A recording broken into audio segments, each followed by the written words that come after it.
Hola a todos y todas, vamos a continuar viendo el tema del control y prevención de infecciones asociadas a la atención en salud. En esta presentación nos vamos a enfocar en lo que corresponde a los conceptos de limpieza, de antisepsia y de desinfección, dando énfasis a los principales antisépticos y desinfectantes con los que ustedes van a trabajar. Primero, recordemos, como vimos en este esquema, las diferentes definiciones de los niveles de desinfección. Hablamos de esterilización cuando hay una eliminación completa de todas las formas microbianas, incluyendo las esporas. La desinfección es la eliminación de la mayoría de todos los organismos patógenos, y aquí tenemos tres diferentes niveles de desinfección. El alto nivel, cuando existe una eliminación de todos los microorganismos, con excepción de las esporas bacterianas. El nivel intermedio es la eliminación de la mayor parte de los microorganismos, pero algunos virus, hongos y bactericidas esporicidas no pueden ser eliminados. El bajo nivel, que es el menor nivel de desinfección, tenemos una eliminación de la mayoría de las bacterias, pero no de micobacterias ni de esporas. Y finalmente el concepto más básico corresponde a limpieza, en donde hay eliminación de restos orgánicos, que corresponde a sangre, restos de mucosa u otros, de diferentes materiales que fueron utilizados, incluyendo la limpieza externa, el cepillado de los canales y el empleo de detergentes. Recordemos que frente a todo proceso de desinfección o esterilización siempre tiene que haber una limpieza previa para poder eliminar estos macroelementos orgánicos que se encuentran disponibles en superficies. Teniendo claros estos conceptos, vamos a comenzar hablando de las generalidades en relación a los antisépticos. Primero, todos los antisépticos deben permanecer debidamente tapados en todo momento. Si permanecen mucho tiempo abiertos, se contaminan rápidamente. Aquí es importante mencionar que los antisépticos y desinfectantes no son estériles, siempre tienen algún grado de contaminación por agentes bacterianos. Lo importante en el manejo es que siempre se evite una rápida contaminación. La tapa, cuando se abre, tiene que ser volteada con el interior hacia arriba. O sea, si abro un frasco de alcohol, por ejemplo, la tapa tiene que quedar mirando hacia arriba la parte interna. Hay que almacenarlos en áreas limpias, que es lo más importante, y que estén secas, ventiladas y protegidas de la luz para favorecer la efectividad del antiséptico. Distribuir en envases pequeños. Antiguamente se compraban, por ejemplo, alcohol, que es el principal antiséptico, de litro, y esto se veía que se contaminaba rápidamente. Lo que actualmente se recomienda es que existan envases pequeños de todos los antisépticos, de no más de 25 a 50 cc, idealmente. Hay que usar en 24 horas desde la apertura de manera ideal. Sin embargo, vamos a ver que algunos antisépticos pueden durar más tiempo porque no se utilizan rápidamente todo su contenido y eso aumentaría mucho los gastos en salud. No hay que aplicar sobre la piel dos o más agentes de forma simultánea, y esto tiene que ver con el hecho de que si yo aplico dos antisépticos en conjunto puede inactivar la acción de uno por sobre el otro. No se tienen que usar para limpiar, y esto es sumamente importante. Recuerden que la limpieza es el paso previo a la aseptización. Por lo tanto, primero hay que limpiar con agua y detergente las superficies para poder después utilizar el antiséptico. Después, una vez que se vierte el contenido del antiséptico, no se debe retornar su envase original. O sea, no se debe hacer el trasvasije de un antiséptico desde un lugar a otro. Lo que se sobre del uso de un antiséptico tiene que ser desechado. Continuando con las generalidades, es importante mencionar que nunca se debe llenar un envase semivacío. O sea, si encontramos nuevamente dos envases, no debo rellenar el envase que se encuentra abierto. Hay que desechar y utilizar uno nuevo. Los antisépticos deben utilizarse en envases de monodosis. Esto quiere decir que sea utilizado una sola vez y se pueda desechar idealmente. Un ejemplo clásico son los sachets de alcohol o de clorhexidina. Es una gasa que está embebida en alcohol o que está bañada en alcohol que se utiliza para aseptizar y posteriormente se desecha. Las tórulas usadas para la antisepsia de la piel deben impregnarse con el antiséptico al momento de realizar el procedimiento. Cuando ustedes preparan su bandeja para realizar un procedimiento, no puedo echar el alcohol y posteriormente trasladar el material. Tiene que ser vertido inmediatamente cuando lo voy a utilizar. Después del lavado es necesario enjuagar bien, ya que algunos antisépticos se inactivan con los jabones. O sea, cuando yo lavo, tengo que usar primero mojar la piel, utilizar el jabón y después limpiar nuevamente con agua y secar. Después de eso yo tengo que utilizar el antiséptico.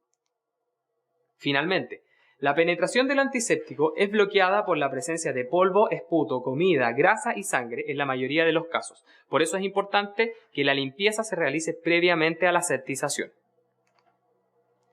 Y los antisépticos, es importante, como les mencioné al principio, considerarlos como no estériles, solo como limpios. Existen grados de contaminación en los mismos. El antiséptico más importante y el que más van a utilizar es el alcohol. El alcohol deberíamos utilizarlo al 70, que corresponde a 70 grados. Se llama también de 70%, se le dice clínicamente. Este alcohol tiene un pic de acción a los 30 segundos tras su aplicación. No hay que utilizarlo en lesiones abiertas ni en mucosa porque produce daño epitelial. Por lo tanto, tiene que ser solamente en piel indemne. El 70%, como yo les mencionaba, el alcohol al 70 grados, tiene menor costo y seca menos la piel, porque no interactúa con la capa lipídica de la piel, por lo tanto se mantiene una mejor hidratación. Destruye al 90% de las bacterias cutáneas en 2 minutos tras haber sido aplicado. No se tiene que utilizar de todas maneras en recién nacidos menores de 1000 gramos, porque es importante, estos prematuros extremos tienen una capa de piel muy delgada que absorbe prácticamente todo lo que tiene sobre la piel. Por lo tanto, no debo utilizar en ese caso alcohol porque se absorbe rápidamente y puede ser tóxico. Precauciones. La duración abierto es de 7 días máximo. Por lo tanto, cuando yo abro un envase de alcohol, tengo que fecharlo para ver cuándo se abrió y cuándo hay que desecharlo. La dilución no requiere en este caso, y vamos a ver que la mayoría de los antisépticos no requieren de dilución. Las limitaciones es que no tiene efecto residual. Esto quiere decir que tras su aplicación no queda un efecto bactericida posteriormente a la aplicación, sino que es el momento en que actúa en su pico a los 30 segundos y hasta los 2 minutos después de eso no pasa nada. No hay que usar en infección por Clostridium difficile. ¿Por qué? Porque encapsula las esporas. En este caso se recomienda la utilización de otros antisépticos. La clorhexidina es el segundo antiséptico más común que ustedes van a ver. En este caso, las clorhexidinas vienen también ahora en envases pequeñitos, antes solo venían en envases más grandes. Tiene un pic de efecto a los 3 minutos y si ustedes recuerdan es uno de los elementos antisépticos que podemos usar para el lavado quirúrgico. Por eso el lavado quirúrgico se realizaba entre 3 a 5 minutos.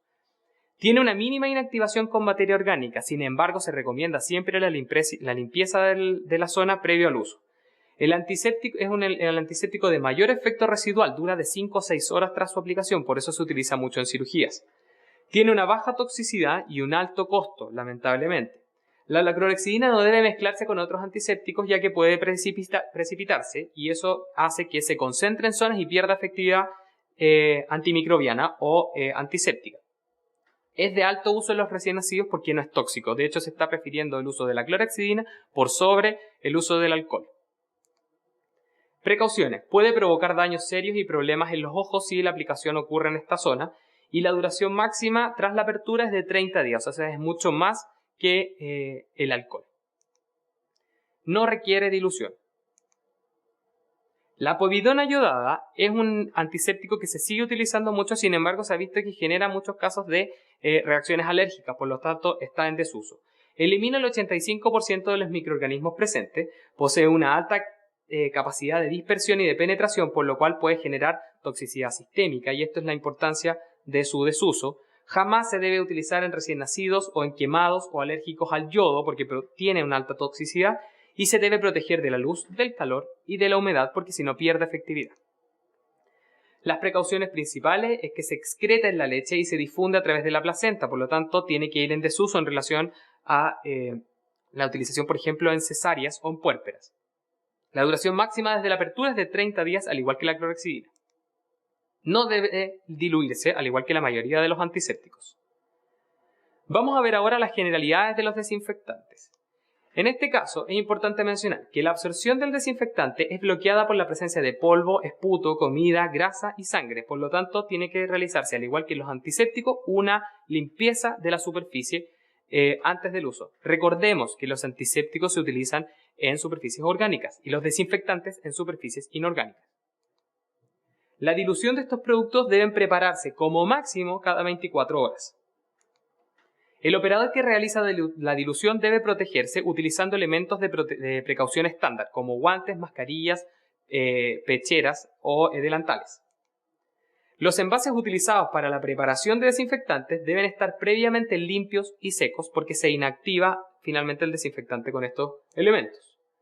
No se debe modificar la concentración establecida por la norma o la recomendada por el fabricante. El amonio cuaternario es uno de los desinfectantes que más utilizamos en el ámbito clínico Y en este caso es un desinfectante que es de bajo nivel y es utilizado en pisos, paredes y superficies habitualmente porque es poco corrosivo. Se inactiva ante materia orgánica y jabón, por lo tanto es estricta la limpieza previa al uso. Se debe proteger de la luz y el calor para evitar la baja en su efectividad e irrita las vías respiratorias, piel, mucosa y ojos en caso de que se aplique en esta zona y puede dañar plásticos y hules si se utiliza de forma prolongada.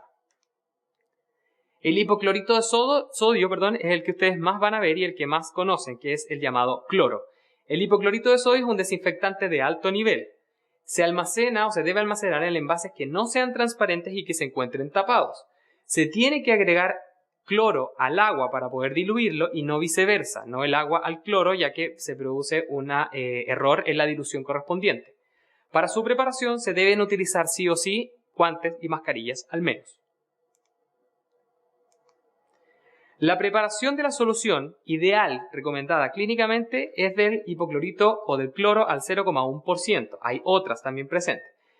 ¿Cómo se hace esto? A partir del cloro que se encuentre líquido al 10%, como aparece en la imagen, yo debo considerar una dilución con esta proporción: 5 ml de cloro líquido para cada 100 ml de agua.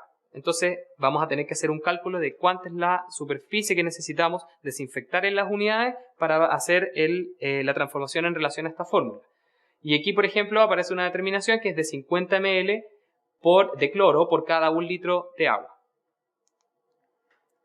Finalmente, los invito a revisar la página de MinSal sobre ellas y hacer consultas en los foros de lo que tiene que ver con el tema de la prevención y el control de las infecciones asociadas a la atención en salud.